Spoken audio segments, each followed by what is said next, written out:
Сәлеметсіздер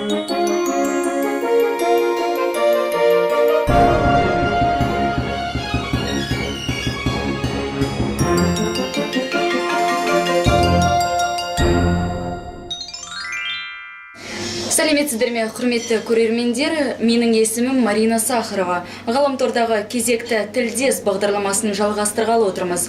Бүгінгі біздің қонағымыз Максим Александрович Споткай. Максим Александрович Споткай 1991 жылдың 29 желтоқсанында Ақсу қаласында дүниеге келді.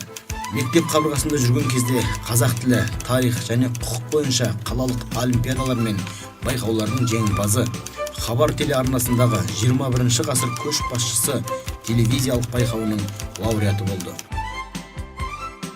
2012 жылы кәсіподақ жастарының форумында Қазақстан Республикасы мәдениет, спорт және ақпарат жұмыскерлерінің кәсіподағы Республикалық жастар кеңесінің төрағасы болып сайланды. Омбы қаласында қазақ тілі бастамашы тобының және басты мақсаты қазақ ұлттық мерекелерін өткізу болып табылатын Замандас қазақ тілді клубының және шығармашылық топтың басшысы. 2013 жылдан бастап Омбы қаласындағы Қазақстандық студенттер клубының бірінші президенті. Замандас қазақ тілді контентті бар газеттің бас редакторы, авторы және басшысы. Әдеттегідей бағдарламамыздың бірінші сұрағы. Тілді қалай және қайдан үйрендіңіз?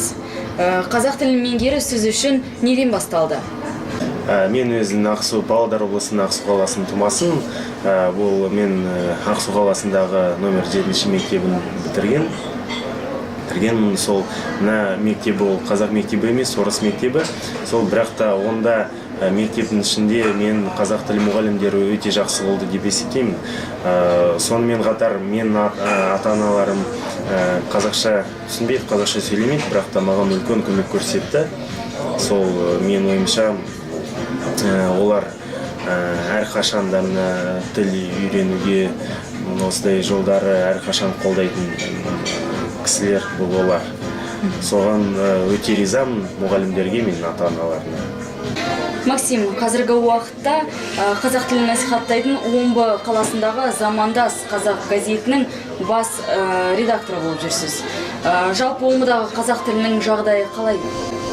Қазіргі таңда шынында да біз Омбы қаласында Замандас қос тіліндегі газетімізді шығарып отырмыз. Ол тек қана орыс тіліндегі немесе қазақ тіліндегі емес, өйткені көбі өкінішке орай көбі Омбы жергілікті қазақтар арасында жастар да қазақша ұғып алмайды, сөйлемейді қазақша. Сондықтан біздің бүгінгі өмір талабы бұл қос тілінде газетіміздің қос тілінде шығару. Сол газетіміздің ішінде бізде қазіргі таңда өзіңіз білесіз ғой, биылғы жыл жалпы қазақ елі үшін, Қазақстан Республикасы үшін ерекше жылдардың бірі. Сондықтан қазір биылғы жыл жеңіске 70 жыл Ұлы Отан соғысындағы және қазақ хандығына 550 жыл. Соны біз мына туралы газетімізде жазып отырмыз. Сонымен қатар онда біз қазақтың тарихы, қазақтың салт-дәстүрлер, тіл туралы мақалаларды шығарамыз, жазамыз.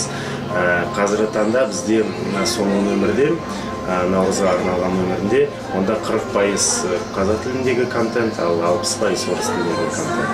Сол ол тек қана Омбы қаласы, Омбы қалалық қазақтарға емес, ол жалпы қазір бізде 6 аудандарда біздің өкілдеріміз бар газетіміздің.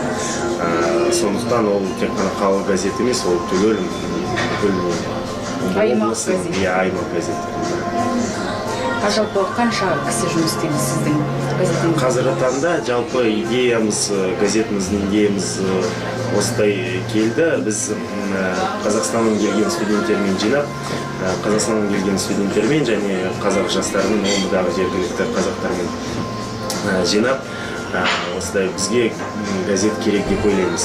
Содан мақсат қойып, сосын бізде Шоқан жолы деген қозғалысы бар. Сол Шоқан жолы деген қозғалысы олар бізге қаражат бөлді. Біз бірінші номер шықты. Ол номер 2013 жылғы 16 желтоқсанға арналған бірінші номер шықты. Сол және қазіргі таңда редакциямыздың ішінде тек қана студенттер емес, бізде бір үлкен апасы да бар, Айгүл Бескемпирова деген әйгілі тілші, омбының әйгілі тілші. Сол ол да бізбен бірге жұмыс істеп, қазіргі таңда редакциямыздың ішінде шамамен 6-7 кісі жұмыс істепті. Максим, бағдарламаның басында айта кеткендей, жалпы Омбы қаласындағы Қазақстандық студенттер клубының жетекшісі екеніңізді білеміз. Осы клуб жұмысының негізгі бағыты қандай? Жалпы шынды айтқандай, қазіргі таңда Омбыдағы университеттерде және орта оқу орындарында 3000-нан астам Қазақстаннан келген студенттер оқып отыр. 3000 кісі, яғни ол өте көп, шынды айтқандай. Сонымен оларға оқытар туралы, оқу бойынша мәселелер туралы мәселелерді шешу бұл біздің клубымыздың ең басты мақсаттардың бірі. Соны қазіргі таңда мына клубның идеясы, клубның бастамасы бұл біздің Омбы қаласындағы Қазақстан Республикасының консулдығы, Эльдар Асқарұлы Құнаев деген ағамыздың бастамасы. Сол қазіргі таңда біз жұмысымыз қазір ғана бастаймыз. Соны болашақта бізде міндетті түрде әрбір жоғарғы оқу орнында, орта оқу орнында біздің филиалдарымыз ба, өкілдеріміз де болады.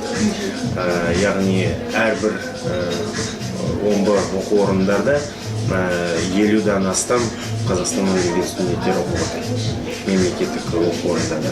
Сол бір жағынан қарағанда ол өте жақсы, өйткені онда Ресейде сапалы осындай білім беру саласы, ал екінші жағынан қарағанда ол біз үшін өте осындай үлкен проблема деп ойлаймыз.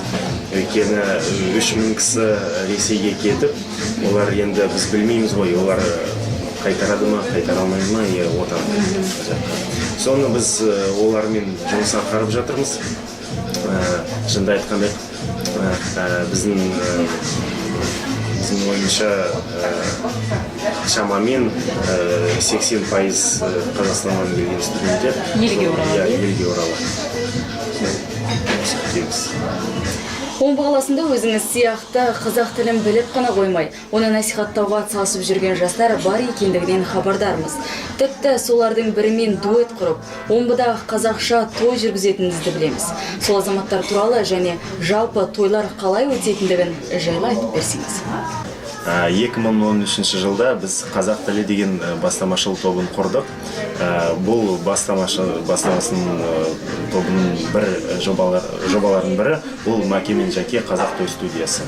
Маке мен Жаке дегеніміз ол Максим мен Женя дейміз ғой.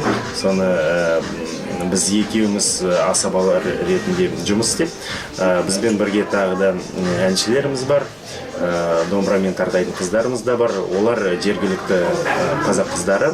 Содан соң Маке мен Жаке студиясының жанындағы біз орда би тобымызды да құрдық. Осы топтармен бірге біз Омбыда қазақтарға арналған тойларды ұйымдастырып отырмыз. Жалпы онда әрине кішкене сал дәстүрлерінің кішкене басқаша, мысалы Павлодарға қарағанда кішкене басқаша, бірақ та онда онда жергілікті қазақтар, Омбыдағы қазақтар өз сал дәстүрлерді ұмытпайды. Әрине біз білеміз ғой, көбі Омбы қазақ жастары көбі қазақша түсінбейді, сондықтан біз қос тілінде жүргізіп отырмыз.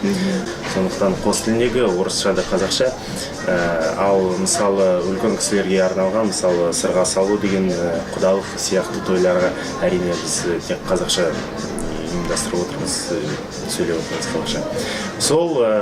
Сосын мына идеямыз ол шынында айтқандай студенттік идеясы. Өйткені міне 11-ның ішінде асабалардың топтары өте аз, қазақ тілінде ұйымдастыратын. Сол қазіргі таңда шамамен 10 топтары бар. Сол және жалпы мен ойымша мына студенттік идеясы өте осындай маңызды, ерекше осындай пайдалы да идеялардың бірі. Сонда жеке туралы кішкене айтып өтсеңіз, ол да қазақша сөйлей ме, әлде сіз қазақша, ол орысша жүргізеді қалай? Ол қазақша сөйлемейді, бірақ та қазіргі таңда кішкене түсінеді.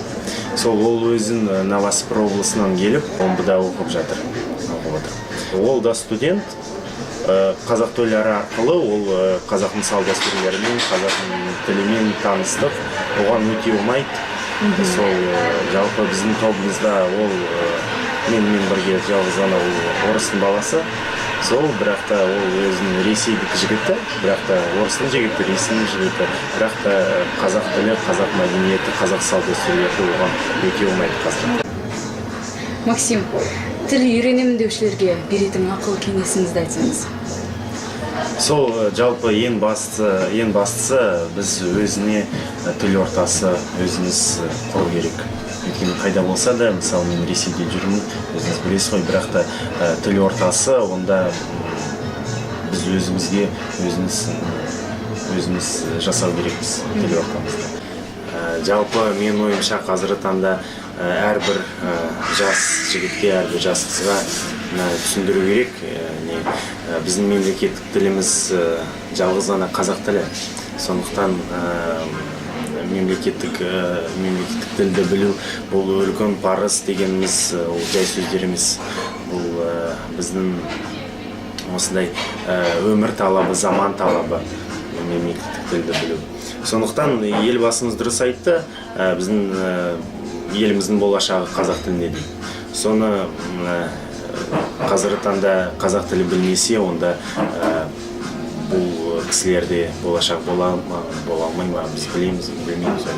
Сондықтан қазіргі таңда бәрі бар, оқулықтар бар, кітаптар бар, газет шығарып отыр қазақ тіліндегі. Сол ғаламторда мысалы біз әлеуметтік желілер арқылы достарымен қазақ тілінде сөйлесу керекпіз. Содан соң әрбір қазақстандықта қазақ тілі білетін достарымыз да бар. Олармен да сөйлесу керек. Қарапайым деңгейінен бастап, бірақ та сонда болашақ зор болады деп ойлаймын. Сондықтан тек қана сәттілік тілеймін баршаңызға. Максим, алтын уақытыңызды бөліп біздің бағдарламамызға қатысқаныңызға көптен көп рахмет. Алдағы істеріңізге сәттілік тілейміз. Ал біз сіздермен қоштасамыз. Келесі кездескенше аман сау болыңыздар.